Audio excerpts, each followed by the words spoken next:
आज हम आपको पढ़ाने वाले हैं पास्ट इंडिफिनिट टेंस, जिसका अर्थ होता है अनिश्चित भूतकाल। यानी पास्ट टेंस में कोई भी कार्य समाप्त हो गया हो उसे ही हम पास्ट इंडिफिनिट टेंस कहते हैं। तो पास्ट इंडिफिनिट टेंस को जानने से पहले अगर आप हमारे चैनल पे नए हैं तो कृपया करके हमारे चैनल को सब्सक्राइब करें, बेल आइकन को दबाएं, ताकि जो भी वीडियो हम अपलोड करें उसका नोटिफिकेशन आपके पास टाइम से पहुंचे। ध्यान देंगे बाबू, आज जो हम टेंस पढ़ने वाले हैं वो है आपका पास्ट इंडिफिनिट टेंस, अनिश्चित भूतकाल। सबसे पहले हमको जानना यह जरूरी है कि कैसे पहचानेंगे कि यह पास्ट इंडिफिनिट टेंस है।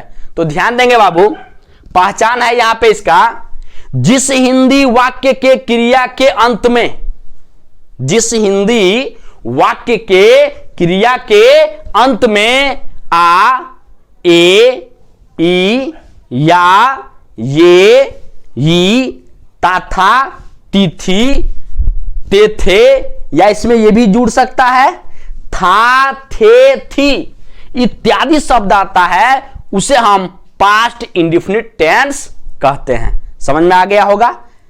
बोल सकते हैं हम, पहचान है इसका, जिस हिंदी वाक्य के क्रिया के अंत में आ, ए, ई, या, ये, ई, तथा, तिथि, तेथे, या, था, थे, थी इत्यादि शब्द आता है, उसे हम पास्ट इंडिफिनिट टेंस कहते हैं। तो आज हम इसमें पढ़ेंगे बाबू पास्ट इंडिफिनिट टेंस में अफर्मेटिव सेंटेंस, जिसका अर्थ होता है सकारात्मक वाक्य, जिसको हम साधारण वाक्य के नाम से जानते हैं।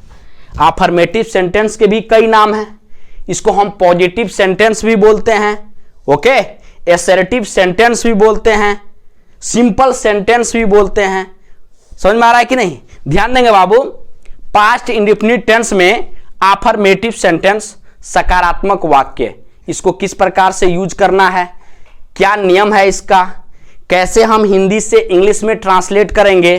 तो ध्यान देंगे बाबू, इसका रूल है आपका, सबसे पहले आपको लिखना है सब्जेक्ट यानी कर्ता को लिखना है, उसके बाद से आपको लिखना है वर्ब यानी क्रिया को लिखना है, और क्रिया का कौन सा फॉर्म होना चाहिए, सेकेंड फॉर्म होना चाहिए।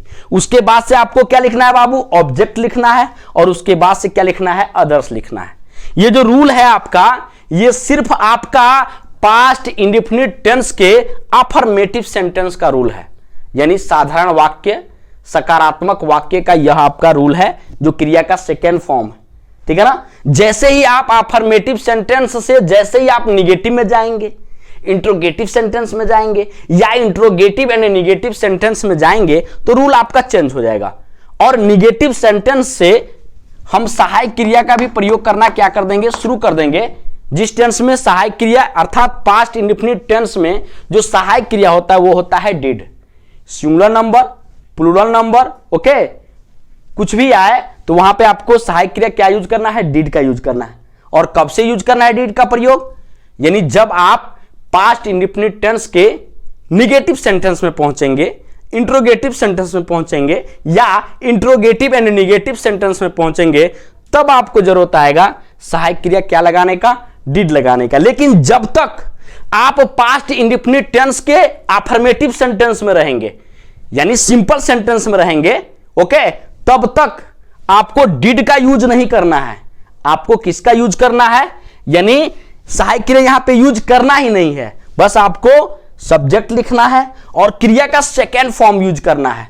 उसके बाद से ऑब्जेक्ट हो जाएगा, उसके बाद से अदर्स हो जाएगा। और जो क्रिया का सेकेंड फॉर्म है वो सिर्फ हम पास्ट इंडिफिनिट टेंस के अफर्मेटिव सेंटेंस में ही यूज करते हैं। जैसे ही हम निगेटिव यानी इसके निगेटिव, इंट्रोगेटिव और इंट्रोगेटिव निगेटिव में पहुंचेंगे तो ये क्रिया का जो फॉर्म है ये भी चेंज हो जाएगा। जैसे ही डिड लगेगा इसके साथ तो क्रिया का फॉर्म भी चेंज हो जाएगा। तो क्रिया का फॉर्म क्या होगा, क्रिया का फर्स्ट फॉर्म होगा। ओके, ध्यान देंगे बाबू, ये आपका रूल था, सब्जेक्ट प्लस वर्ब में सेकेंड फॉर्म प्लस ऑब्जेक्ट और प्लस क्या है, अदर्स है। सबसे पहला सेंटेंस है आपका, उसने खाना पकाई। उसने खाना पकाई। तो सबसे पहले हमारा रूल क्या कर रहा है, सब्जेक्ट को लिखिए, कर्ता को लिखिए, कर्ता यहां पे क्या है बाबू, उसने, और उसने का अंग्रेजी यहां पे होगा सी। क्या होगा बाबू, सी, क्योंकि यहां पे दिया है पकाई, स्त्री का बोध हो रहा है, तो यहां पे आपका क्या हो गया बाबू, सी हो गया। अब देखिए रूल आपका क्या कर रहा है, वर्ब का सेकेंड फॉर्म लिखिए, यानी क्रिया का दूसरा रूप। पकाई, पकाई का अंग्रेजी क्या होता है, कुक, और कुक का सेकेंड फॉर्म आपका क्या हो जाएगा, कुकड। तो यहां पे आपका हो जाएगा बाबू कुकड। क्या हो जाएगा, कुकड हो गया। और उसके बाद से देखिए आपका रूल क्या कह रहा है, ऑब्जेक्ट को लिखिए, कर्म को लिखिए। पकाई, क्या पकाई, खाना, खाना का मतलब भोजन, तो भोजन का अंग्रेजी यहां पे लिख लेंगे बाबू, फूड हो जाएगा, FOOD, फूड। अब ध्यान देंगे दूसरा सेंटेंस, तुमने ताजमहल देखा। तो इस सेंटेंस में सब्जेक्ट क्या है, तुमने, क्योंकि आपका जो रूल है क्या कर रहा है, सबसे पहले सब्जेक्ट को लिखिए, कर्ता को लिखिए, काम करने वाला कौन है उसको लिखना है। तो तुमने का अंग्रेजी क्या हो जाएगा बाबू, यू हो जाएगा। अब देखिए सब्जेक्ट के बाद से आपको क्या लिखना है, वर्ब का सेकेंड फॉर्म, क्रिया का दूसरा रूप लिखना है। तो इसमें ढूंढेंगे क्रिया क्या है, देखा, देखा का मतलब देखना, और देखना का अंग्रेजी क्या होता है, सी, और सी का सेकेंड फॉर्म ढूंढेंगे तो सा होगा, सी, सा, सिन होता है, तो सिन आपका क्या है, थर्ड फॉर्म है, जो सा है आपका सेकेंड फॉर्म है। तो यहां पे यू के बाद से क्या हो जाएगा बाबू, सा, SAW, सा हो गया।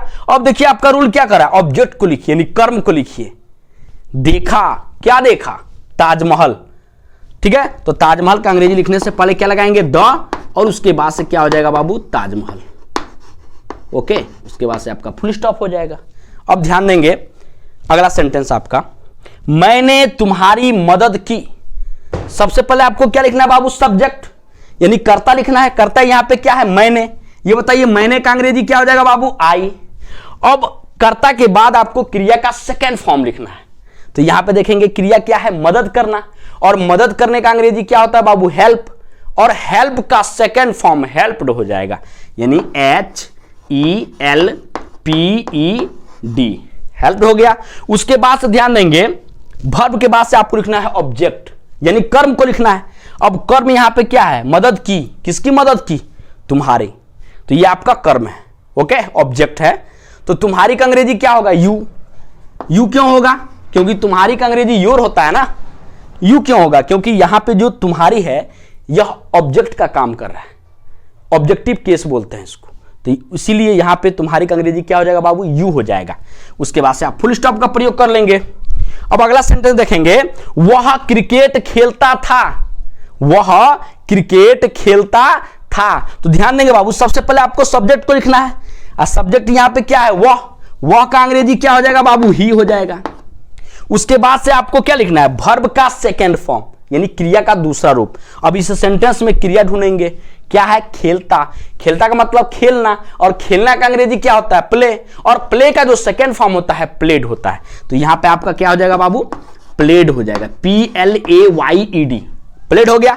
उसके बाद से ध्यान देंगे, खेलता था, क्या खेलता था, क्रिकेट खेलता था, ये आपका ऑब्जेक्ट हो गया। तो यहां पे आप क्या लिखेंगे, ही प्लेड, क्या लिखेंगे बाबू, क्रिकेट, CRICKET। ओके, अगला सेंटेंस देखेंगे, उसने एक पक्षी मारा था, थे, थी, बताया हूं ना, पास्ट इंडेफिनिट टेंस होगा। तो ध्यान देंगे, उसने एक पक्षी मारा था। तो सबसे पहले हम सब्जेक्ट को लिखेंगे, कर्ता को लिखेंगे। कर्ता यहां पे क्या है बाबू, उसने। उसने का अंग्रेजी क्या हो जाएगा, ही हो जाएगा। ओके, उसके बाद से ध्यान देंगे, कर्ता के बाद से आपको लिखना है वर्ब का दूसरा रूप, यानी क्रिया का दूसरा फॉर्म। तो यहां पे क्या है, मारना। मारना का अंग्रेजी क्या होता है बाबू, किल। तो किल का सेकेंड फॉर्म हो जाएगा किल्ड, KILLED, किल्ड हो गया। ओके, उसके बाद से आपको लिखना है ऑब्जेक्ट, यानी कर्म को लिखना है। तो मारा, क्या मारा, एक पक्षी मारा, ये आपका ऑब्जेक्ट कर्म है। उस समझ में आ रहा है कि नहीं। तो यहां पे हो जाएगा बाबू, ही किल्ड ए, उसके बाद क्या हो जाएगा, बर्ड हो जाएगा। ओके, उसके बाद से फुल स्टॉप का प्रयोग करेंगे। यहां ध्यान देंगे, हम लोग बस से विद्यालय गए। ओके, तो सबसे पहले ध्यान देंगे, हम लोग का अंग्रेजी क्या हो जाएगा, वी हो जाएगा। और वी के बाद से आपको क्या लिखना है, मतलब सब्जेक्ट के बाद आपको क्या लिखना है, क्रिया का सेकेंड फॉर्म। तो क्रिया यहां पे क्या है बाबू, गए। गए का मतलब गो, यानी जाना का अंग्रेजी क्या हो जाएगा, गो हो जाएगा। और गो का सेकेंड फॉर्म आपका हो जाएगा वेंट। और एक स्थान से दूसरे स्थान जाने के लिए क्या लगाएंगे बाबू, टू लगाएंगे। तो वी वेंट टू। उसके बाद से ऑब्जेक्ट, कहां, विद्यालय, कहां गए, विद्यालय गए। तो वेंट टू क्या हो जाएगा बाबू, स्कूल हो जाएगा, और उसके बाद से किससे, बस से। तो ये आपका अदर्स में आ गया। ओके, तो यहां पे आप बाई लगाएंगे, क्योंकि किसी साधन से कहीं जा रहे हैं तो किसका प्रयोग करते हैं, बाई का, और उसके बाद से बस का अंग्रेजी क्या हो जाएगा बाबू, बस होगा। ओके।